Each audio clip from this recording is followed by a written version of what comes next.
Hai guys, welcome back to Gios Class. Nah, hari ini aku mau menjelaskan tentang cara mencari koefisien korelasi dari dua variabel ya. Kemarin aku udah membuat video tentang membahas tentang koefisien korelasi ya. Apa itu koefisien korelasi?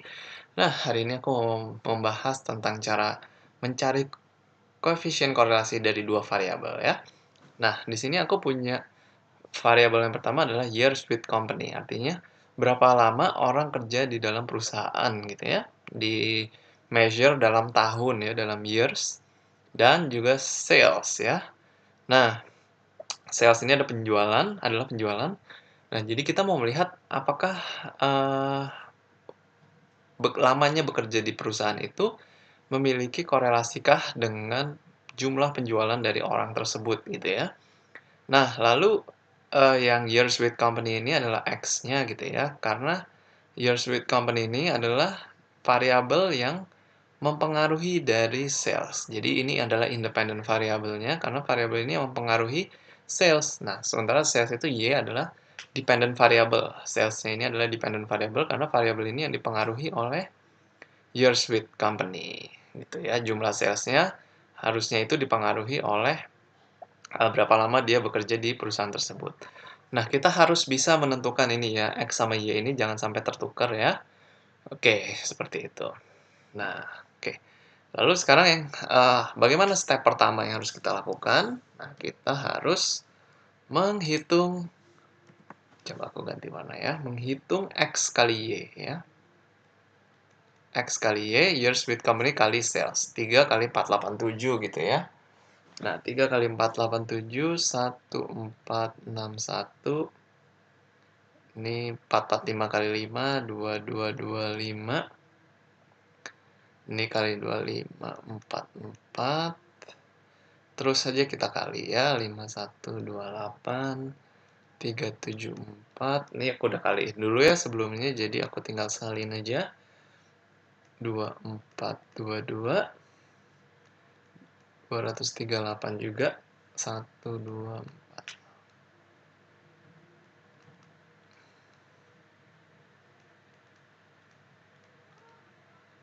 3378. Oke. Nah, sudah ketemu XY-nya, sekarang kita harus mencari, langkah berikutnya adalah mencari X kuadratnya. Jadi X dikuadratkan ya. 3 kuadratkan 9, 5 kuadrat 25, 2 kuadrat 4, 8 kuadrat 64, 2 kuadrat 4 ya, 6 kuadrat 36, 7 kuadrat 49, 1 kuadrat 1, 4 kuadrat 16, 2 kuadrat 4, 9 kuadrat 81, 6 kuadrat 36. Oke. Nah, setelah itu kita harus mencari Y kuadratnya. Nah, Y kuadratnya agak gede ya, jadi kita mungkin boleh pakai kalkulator untuk menghitung ini. Nah, ini aku juga sudah hitungkan terlebih dahulu. Jadi aku tinggal salin. Nah, ini dalam pekerjaan ini, prosesnya ini dibutuhkan ketelitian ya. Jadi kalian nggak perlu terburu-buru kalau misalnya apalagi kalian dalam ujian gitu ya. Pelan-pelan aja ngerjainnya gitu. Yang penting hasilnya benar. Karena bahaya kalau misalnya kita salah satu di sini, ke belakangnya bisa repot gitu ya. Jadi pelan-pelan aja gitu, nikmatin prosesnya gitu ya. Oke.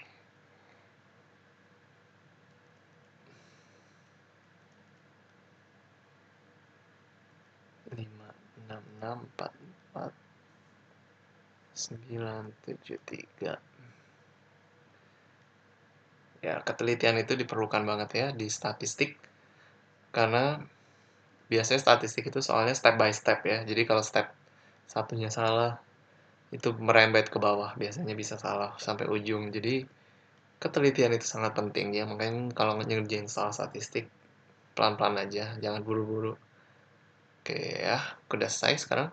Nah, langkah berikutnya apa? Udah dapat X, Y, X square sama Y square ya. Sekarang kita harus mencari sigma-nya. Sigma itu adalah jumlah total ya dari setiap kolomnya ini ya, Mbak. Apa? Ya, kolomnya ini. Set, set, set gitu gitu. Tambah semua 3 tambah 5 tambah 2 tambah 8 dan seterusnya sampai tambah 6. Itu adalah 55, Ini juga kita tambah semua dari atas sampai bawah sini ya. Itu adalah 4855. Ini juga kita tambah dari atas sampai bawah sini. 26091. Ini juga kita tambah 925 tambah 4. Terus 329. Ini akan aku kerjain ya biar cepat aja sih. Ini ditambah juga dari atas sampai bawah.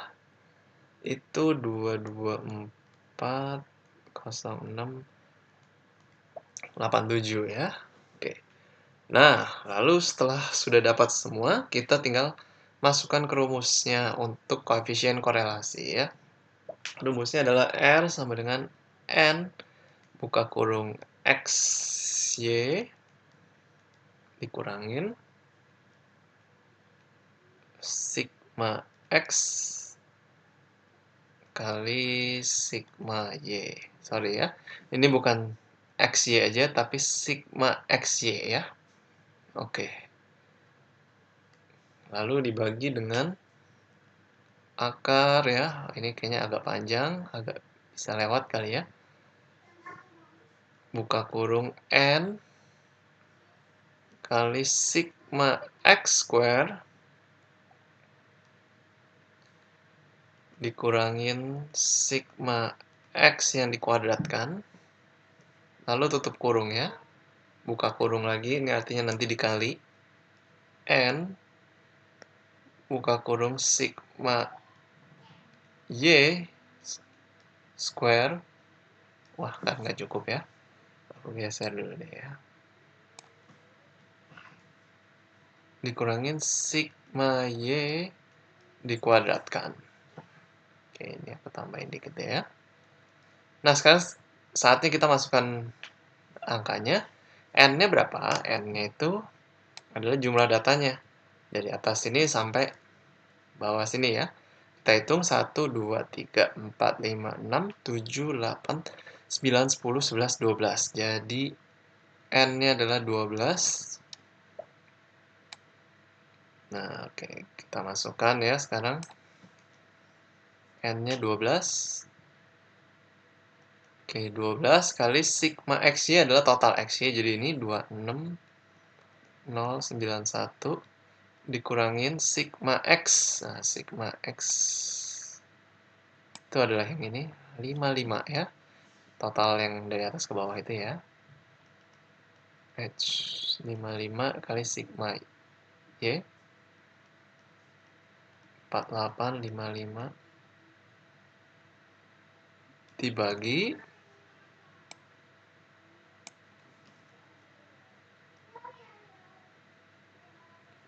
oke. Buka kurung N lagi 12 kali sigma X yang di kuadrat. Sigma X kuadrat itu yang ini ya. 329 dikurangin dengan sigma X yang dikuadratkan. Ini berbeda ya, sigma X kuadrat dengan sigma X yang dikuadratkan itu berbeda. Sigma X yang dikuadratkan itu adalah sigma X ini, yaitu 55 ya. Yang ini ya, 55. Lalu kita kuadratkan. 55 kita kuadratkan gitu ya. Nah, kalau yang ini tadi sigma X kuadrat, ini 329. Nah, hati-hati ya, itu berbeda. Jangan bingung dan jangan salah. N-nya lagi masukin 12. Nah, sigma Y kuadrat yang ini, 2240687. Dikurangin sigma Y yang ini, 4855 dikuadratkan. Oke, nah, hati-hati ya, ini harus dikerjakan lebih dahulu yang kuadrat, dan yang di dalam kurung kita harus kerjakan lebih dahulu ya. Kayak 12 kali 39 kurangin 55 kuadrat ini kerjakan lebih dahulu. Lalu nanti dikali dengan ini. Ya, ini dikurung dulu ya. Ini kerjakan lebih dahulu, ini hasil ini dikali hasil ini, baru nanti diakar gitu ya. Nah, lalu yang atas ini kali ini kurangin ini kali ini. Nanti baru dibagi. Nah, hasilnya itu adalah 0,833. Oke, jadi korelasi antara years with company dan sales itu adalah 0,833. Nah, apa artinya korelasinya 0,833? artinya adalah hubungan antara sales dan number of years with company ya, adalah linear, positif, dan strong ya. Linear kenapa? Karena dia, korelasinya itu lebih dari nol ya, bukan nol. Kalau nol itu berarti dia tidak memiliki hubungan linear. Positif kenapa? Karena korelasinya positif, bisa negatif juga soalnya korelasi itu. Dan strong kenapa? Karena dia mendekati 1 gitu ya. Nah, jadi itu yang bisa kita simpulkan dari, korelasi ini ya, makin di atas 0,7 atau 0,75 biasanya dikategorikan strong gitu ya. Oke, itu aja sih yang mau aku jelaskan tentang contoh soal cara mencari koefisien korelasi dari dua variabel. Kalau kalian masih ada pertanyaan, kalian boleh tulis di kolom komentar ya.